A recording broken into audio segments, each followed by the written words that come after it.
Que no te confunda el silencio de las últimas semanas. Porque en el mundo de la inteligencia artificial se está viviendo una batalla industrial sin precedentes. Una batalla donde la IA ha puesto a grandes empresas como Microsoft o Google a bailar, luchando por sus mercados habituales, sí, pero también por los nuevos mercados que emergen. Un juego donde los grandes laboratorios de inteligencia artificial han tomado parte y donde ponen todos sus recursos a trabajar para entrenar mejores y más potentes cerebros artificiales. Y una batalla donde nuevos jugadores compiten ferozmente por hacerse un hueco en el tablero para así poder ser también partícipes de una nueva revolución industrial que ya ha comenzado.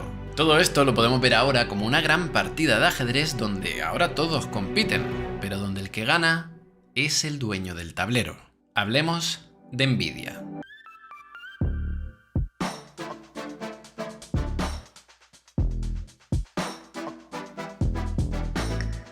Originalmente, esto no era así. En la década de los 2000, Nvidia estaba únicamente enfocada en producir hardware para el procesamiento de gráficos por ordenador en tiempo real, principalmente orientada al mercado gaming. Ya sabéis, el usar la tarjeta gráfica como un procesador especializado que ayudara a aliviar la carga de trabajo de la CPU. Pero a medida que las GPU se volvían cada vez más avanzadas, los ingenieros empezaron a notar que ahí había más potencial que se podía aprovechar. El potencial del procesamiento en paralelo. Y fue esto, la realización de que esta aceleración por hardware podría ser útil más allá de mover polígonos de colores por la pantalla, lo que hizo reorientar la estrategia de Nvidia hacia el concepto de GPU, la utilización de las GPUs para uso de propósito general, es decir, permitir aprovechar el potencial del procesamiento en paralelo de las GPUs más allá de los gráficos por ordenador para que ahora cualquiera pudiera desarrollar aplicaciones que se beneficiara de esto, aplicaciones como criptografía, análisis de datos, simuladores científicos o deep learning. Suena bien, ¿no? Bueno, pues la cosa no era tan sencilla. La dificultad es que si tú querías programar a la GPU para hacer, por ejemplo, una aplicación científica, pues un simulador molecular, claro, originalmente tú tenías que darle instrucciones a un cacharro que estaba pensado para gráficos por computador, y por tanto tenías que adaptar tu código a las instrucciones gráficas de la tarjeta. Y esto es como intentar dar órdenes para hacer una tarea compleja, un simulador molecular, hablando directamente con un pintor. Complicado. Y ahí fue cuando Nvidia en 2007 introdujo los cambios necesarios para que ahora sí pues pudieras instruir a la tarjeta gráfica de forma más entendible, como si hablara directamente con un programador. Este nuevo personaje, esta nueva forma de hablar con la GPU, era CUDA. CUDA a muchos de vosotros os sonará, ya sea porque habéis programado directamente para la GPU o por todas las veces que os habéis peleado instalando las librerías de CUDA cuando queríais probar algún proyecto de Deep Learning. Y es que sí, la historia del Deep Learning y de CUDA está mucho más entrelazada de lo que podríamos imaginar, pero este fue un noviazgo que tardó unos cuantos años en ocurrir. La cosa es la siguiente. Cuando tenemos una red neuronal, la información se va procesando capa tras capa en diferentes neuronas, multiplicando y sumando la información. Al final, como las neuronas de una misma capa no dependen de las otras neuronas en dicha capa, pues cada una puede hacer su cálculo independientemente en paralelo.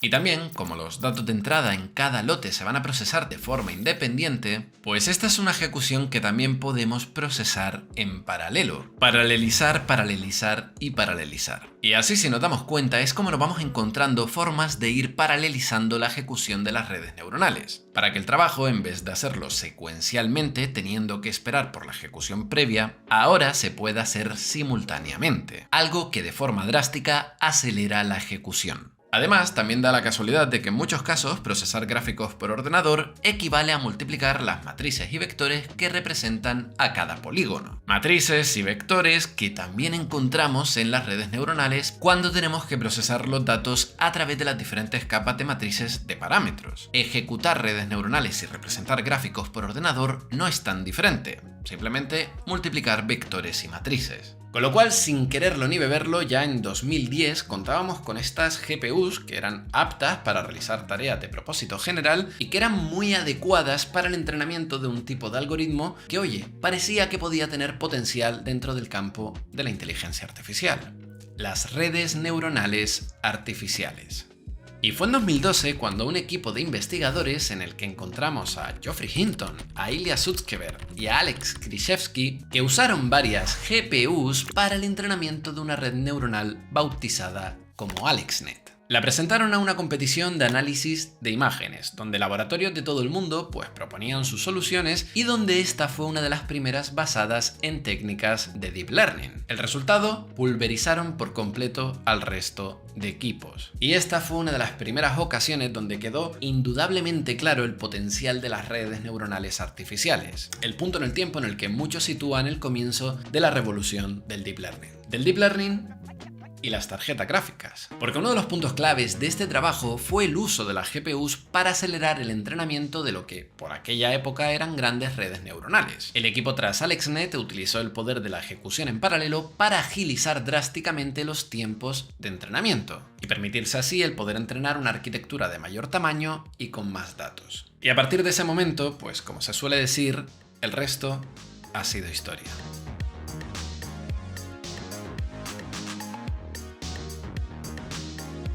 Toda esta época del Deep Learning, que ahora vemos con mucha nostalgia, no hubiera sido posible sin el desarrollo en paralelo del mercado de las tarjetas gráficas. Y junto al crecimiento del sector del Deep Learning y el crecimiento en tamaño y capacidad de los modelos, Nvidia también creció. De hecho, ya hablamos de todo esto en este vídeo de aquí de hace 3 años, donde os presenté la premonitoria Ley de Juan. Una ley empírica que en este caso toma el apellido del CEO de Nvidia, Jensen Huang, para compararse a la famosa Ley de Moore. La ley que supo predecir cómo el número de transistores de los microprocesadores que usamos en todos nuestros dispositivos se iba a ir duplicando cada 2 años, haciendo que cada 2 años estos chips fueran más capaces y eficientes. Pues en este caso la ley de Huang se centra, como no, en los procesadores gráficos, en las GPUs. Y lo que nos dice es que a pesar de que a la ley de Moore cada vez le cuesta más cumplir con su cita, por los límites que la propia física impone, a pesar de eso, el progreso de las GPUs iban a seguir un camino diferente. Un camino donde su rendimiento se duplicaría cada año. Y esto es curioso si lo pensáis, porque al final la ley de Huang depende fuertemente de la ley de Moore. Es decir, el desarrollo de las GPUs pues está estrechamente ligado con que podamos seguir miniaturizando los transistores en los chips, ¿no? Pues no solo depende de eso, también podemos encontrar un montón de técnicas, de optimizaciones, de mejoras en las arquitecturas de los chips que exploten el potencial de la computación en paralelo y en concreto su aplicación para inteligencia artificial. Ahí es donde encontramos muchas ganancias. Y tal cual lo planteó Jensen Huang en 2019, la cosa estaba así. Our company is driven to advance performance for all the fields of science just relentlessly. And in fact, if you take a look at our progress, this is really quite amazing. Our progress over the last 5 years. 5 years ago, K80 servers, if trained on ResNet 50, would have taken 600 hours. Training this model 600 hours, we now do it in 2. Now, when you compound all of that, it's basically some 30x over 5 years. And so this is doubling every single year. This is moving at Super Moore's Law. Pero esto era 2019. ¿A partir de ese momento se ha seguido cumpliendo esta predicción? Pues mirad, si visualizamos la siguiente gráfica, la tendencia de la última década es clara. Cuando pasamos de las P100 a las V100 y luego a las A100 y recientemente a la arquitectura Hopper con las famosas H100, la tendencia con la que nos encontramos es esta. En cosa de una década el rendimiento de estos chips se ha multiplicado por 1000. Una mejora de rendimiento que, como ya he indicado antes, viene a dar respuesta a una necesidad del mercado de cada vez más computación pues para el entrenamiento y la inferencia de inteligencia artificial, algo que en los últimos 2 años se ha acentuado con la llegada de la IA generativa y en concreto con los enormes modelos del lenguaje. Para que os hagáis una idea, en el blog de Semianálisis estimaron que el preentrenamiento de GPT-4 se realizó sobre unos 25.000 chips de Nvidia A100 de la generación anterior, Ampere, y este entrenamiento pues pudo llevar entre unos 90 y 100 días. Por comparar, si esto se hubiera realizado sobre las actuales H100, el preentrenamiento hubiera requerido solo unas 8.192 H100, funcionando más o menos la mitad de tiempo. Esta reducción de tiempo, costo y de cantidad de tarjetas es importantísima. Y de ahí que en 2023, tras estallar la locura del boom de la IA generativa, empezara también la locura de muchísimas empresas queriendo acceder a los chips de Nvidia.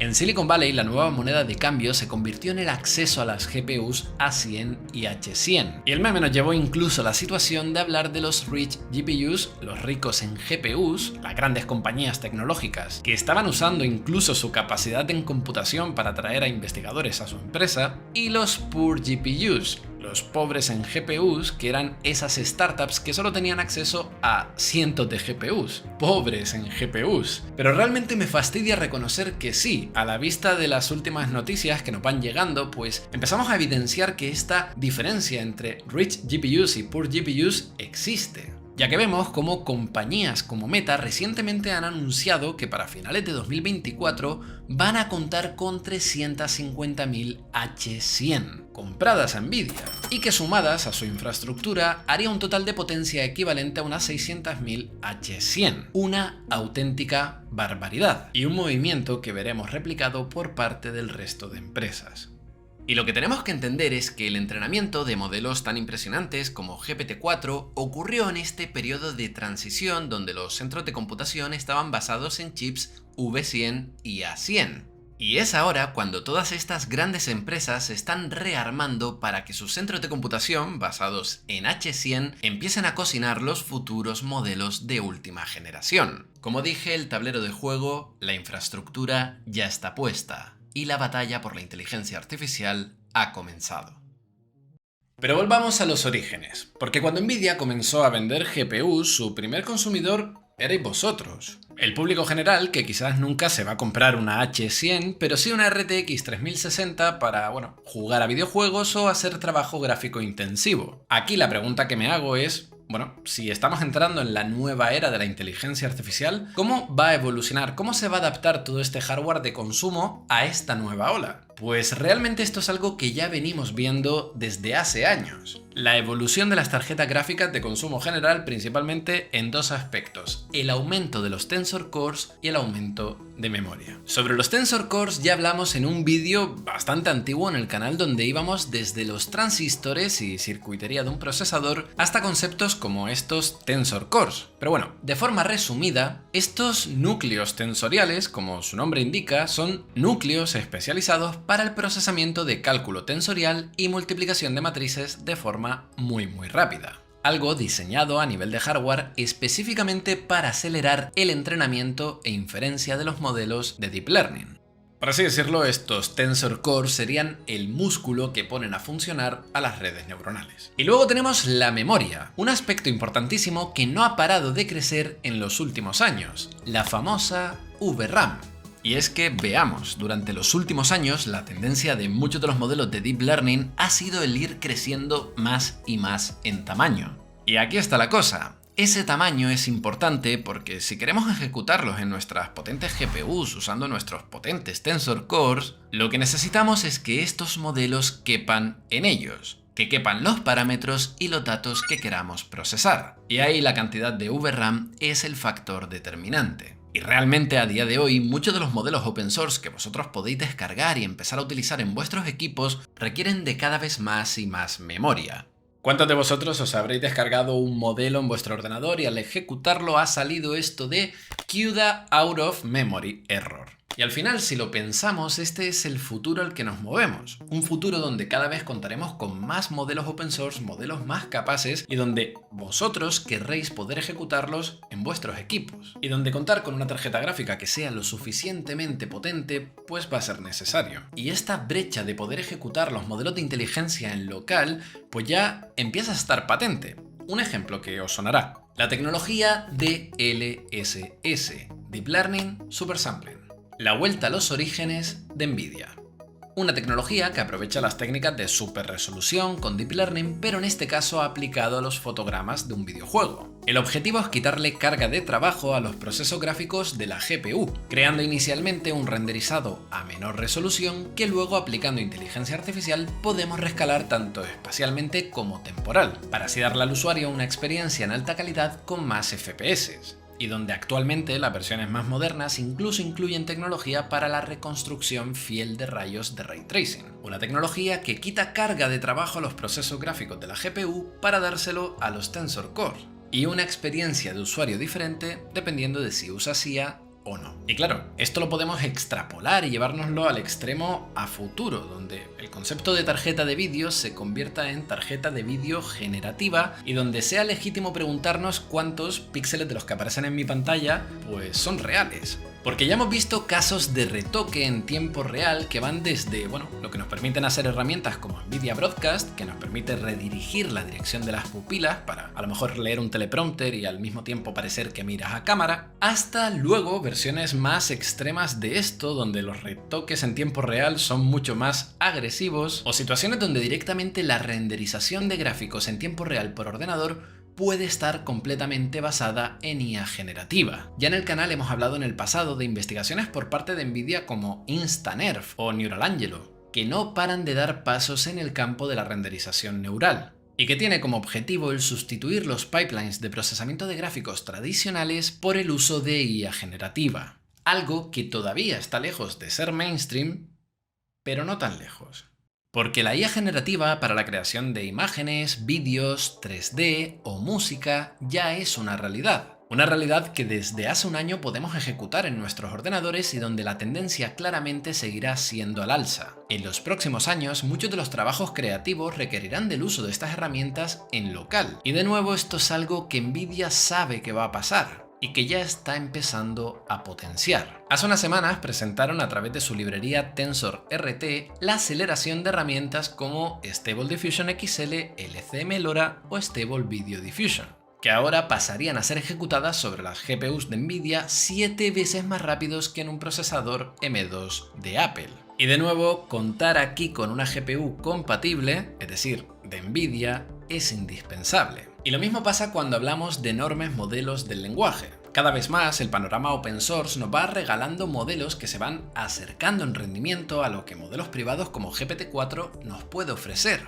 Y eso significa, imagínate, que en un futuro cercano tú no vas a tener que pagar a OpenAI si quieres programar con una de estas IAs en tu trabajo, para generar código. No, directamente tú lo ejecutarás en local gratis, sin ningún límite ni compromiso. Y esto es lo que hace para mí entender pues cómo va a evolucionar las necesidades de vosotros, de los consumidores, y por tanto las necesidades del mercado. Cada vez más profesionales demandarán estas características, estas funcionalidades basadas en inteligencia artificial, y ahí Nvidia está muy bien posicionada para poder ofrecer el hardware necesario para poder ejecutarlas. Yo esto me lo imagino un poco como lo de RTX on, RTX off, pero en este caso AI on, AI off, donde tu ordenador te dará una mejor experiencia o peor experiencia en función de si puede ejecutar todos estos modelos en local. Y Nvidia esto lo sabe muy pero que muy bien, que va a generar esta necesidad por parte de los consumidores. No por nada se llaman Nvidia. Y por eso trabajan tanto investigando y desarrollando en el campo del Deep Learning para traer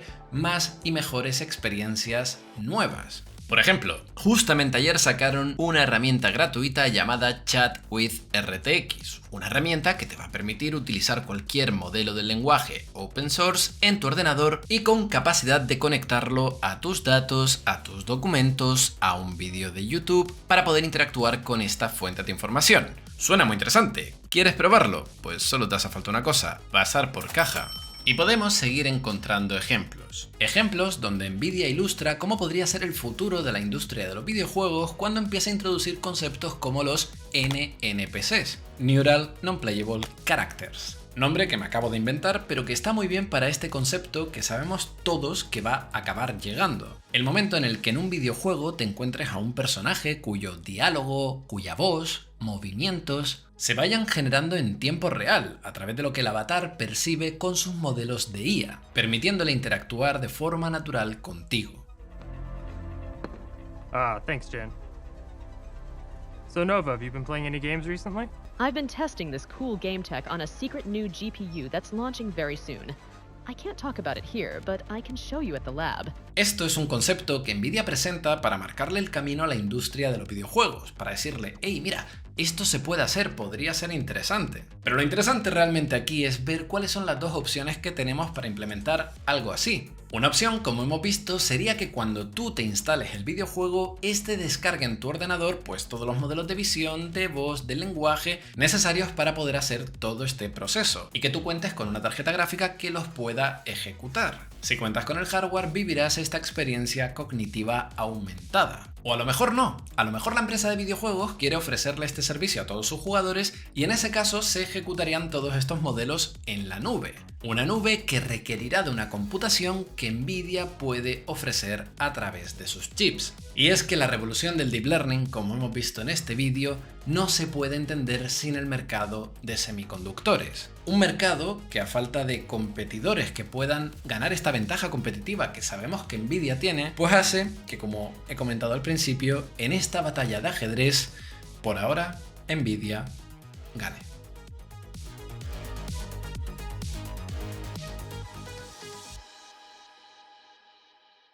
¿Y qué podemos esperar a futuro de Nvidia? Pues no lo sé, no lo sabemos, pero no vamos a tardar mucho en saberlo. Y es que el mes de marzo se va a volver a celebrar el GTC, el gran evento que celebra Nvidia para presentar todas las novedades, y en esta ocasión, y este vídeo me viene perfecto para anunciarlo, me hacía mucha ilusión decirlo, voy a asistir físicamente a San Francisco, a San José, para poder estar allí, vivirlo y traeros todas las novedades. Con suerte incluso hasta me saco un selfie con Jensen Huang. Sobre todo esto ya os contaré más información a futuro, pero sí os digo que estéis atentos a mis redes sociales, donde en estos días pues publicaré más información sobre el GTC y pondremos el sorteo habitual de tarjetas gráficas que hacemos para celebrar esta fecha tan importante. Quería aprovechar la temática de este vídeo para contar todo esto porque creo que está muy bien relacionado. Me hace mucha ilusión poder asistir al GTC y poder traeros todo el avance que se produzca por parte de Nvidia, por parte del mercado de los semiconductores y todas las novedades de Deep Learning, como siempre hacemos aquí. Chicos, chicas, nos vemos con más inteligencia artificial en el próximo vídeo.